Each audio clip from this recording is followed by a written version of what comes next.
میٹھا میٹھا پیارا پیارا میرے محمد کا نام۔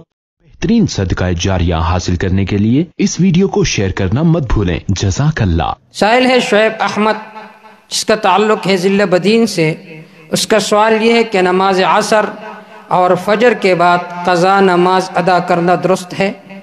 جواب اس کا یہ ہے کہ صبح صادق کے بعد سے طلوع آفتاب تک اور عصر کی نماز کے بعد سے غروب آفتاب تک نفل پڑھنا مکروہی تحریمی ہے۔ البتہ ان دونوں وقتوں میں قضاء عمری پڑھنا درست ہے، لیکن سورج نکلنے اور غروب ہونے کے وقت قضا نماز پڑھنا بھی مکروہ ہے۔ لیکن یہاں پر یہ بات ذہن میں رکھیں کہ نوافل پڑھنا فجر کے نماز سے پہلے بھی، فجر کے نماز کے بعد بھی، عصر کے نماز سے پہلے بھی، عصر کے نماز کے بعد بھی درست ہے، لیکن علی الاعلان نوافل پڑھنا یہ درست نہیں ہے۔ کیوں؟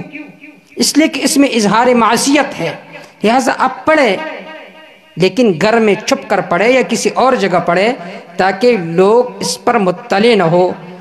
علامہ حسکفی رحمہ اللہ فرماتے ہیں وَكُرِهَ نَفْلٌ بَعْدَ صَلَاةِ فَجْرٍ وَصَلَاةِ عَصْرٍ لا يكره قضاء فائتة وكذا بعد طلوع فجر سوى سنته والله تعالى أعلم بالصواب۔